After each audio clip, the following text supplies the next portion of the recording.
వైఎస్ఆర్సీపీ పార్టీలో 18 మంది మాజీలకి పెద్ద షాక్ తగిలిందా అని చెప్పి బయట రూమర్స్ నడుస్తున్నాయి. మాజీలకు షాక్ కాదు, 18 మంది మాజీల వల్ల జగన్మోహన్ రెడ్డికి షాక్ తగిలిందని చెప్పి క్లియర్గా సంకేతాలు వినిపిస్తున్నాయి.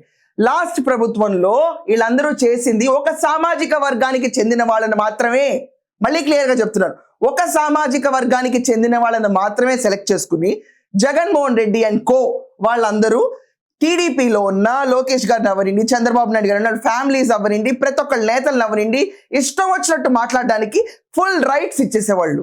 వాళ్ళ మాట్లాడి మాట్లాడి మాట్లాడి ఏమైపోయిందంటే చివరికి వాళ్ళ సామ్రాజ్యం ఆ కాన్స్టిట్యున్సీలోనే కూలిపోవడం మొదలైంది.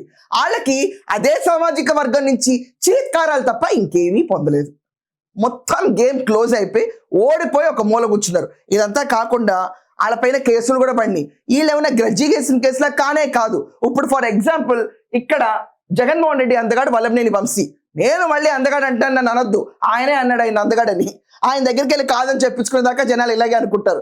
ఎనీవేస్ పాజిటివ్ టర్మే కదండి, ఆయన గురించి అంది పెద్దగా ఫీల్ అవ్వక్కర్లా. సో వల్లభనేని వంశీ పైన మనం చూసుకుంటే కిడ్నాప్ కేసు, గాంధీ బొమ్మ దగ్గర ఇల్లు కేసు, స్థలం కేసు, ఇదంతా కాకుండా మనం చూసుకుంటే మైనుల కేసులు, దాని తర్వాత నకిలీ ఇళ్ల పట్టాల కేసులు, ఇలా వగేరా కేసులు ఉండటంతో 137 రోజులు జైల్లో 6/4 సెల్లో అనుకుంటా వల్లభనేని వంశీకి విత్ అరుగు ఇచ్చి ప్రొవిజన్ 137 రోజులు జైల్లో కలిపి వచ్చిన తర్వాత ఒకే ఒక్కసారి పులివెందుల పులిగారిని వెళ్ళి కలిసి వచ్చాడు.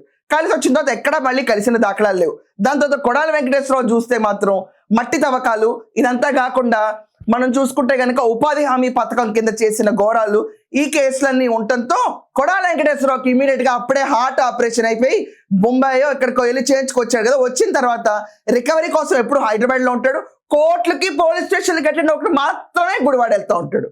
ఎక్కడా కనిపించడు, ఏ కార్యక్రమాల్లో కనిపించడు, గొప్ప